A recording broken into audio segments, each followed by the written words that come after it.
ফাইনালের মঞ্চে যেন লেখা হল ইতিহাসের আরেকটি মহাকাব্য। ম্যাচের এক পর্যায়ে সবাই ভেবেছিল আর্জেন্টিনার স্বপ্ন বুঝি শেষ হয়ে গেল। প্রতিপক্ষের চাপে দিশেহারা আলবিসেলেস্তেরা পিছিয়ে পড়েছিল, আর গ্যালারিতে নেমে এসেছিল হতাশার ছায়া। কিন্তু এটাই তো আর্জেন্টিনা, যে দল কখনো লড়াই ছাড়া হার মানে না। সময় যত গড়িয়েছে ততই বদলেছে ম্যাচের চিত্র। একের পর এক আক্রমণে প্রতিপক্ষের রক্ষণভাগ কাঁপিয়ে দেয় আর্জেন্টিনা। তারপর আসে সেই কাঙ্ক্ষিত মুহূর্ত, একটি গোল, যা ফিরিয়ে আনে আশা।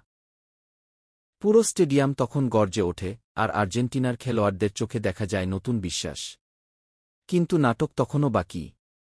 শেষ মুহূর্তে আবারও দুর্দান্ত আক্রমণ, নিখুঁত পাসিং আর অসাধারণ ফিনিশিংয়ে সমতায় ফেরে আর্জেন্টিনা। ম্যাচের প্রতিটি সেকেন্ড যেন রুদ্ধশ্বাস উত্তেজনায় ভরা। দর্শকরা দাঁড়িয়ে যায়, কোটি কোটি সমর্থকের হৃদস্পন্দন বেড়ে যায় কয়েক গুণ। অবশেষে আসে সেই সোনালি মুহূর্ত।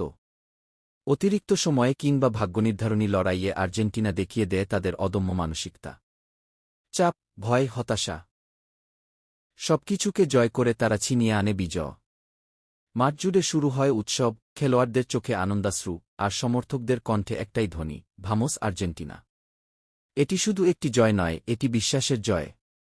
এটি প্রমাণ করে যে শেষ বাঁশি বাজার আগ পর্যন্ত কোনো ম্যাচ শেষ হয় না। ফাইনালে আর্জেন্টিনার এই অবিশ্বাস্য কামব্যাক ফুটবল ইতিহাসে চিরস্মরণীয় হয়ে থাকবে, আর প্রজন্মের পর প্রজন্ম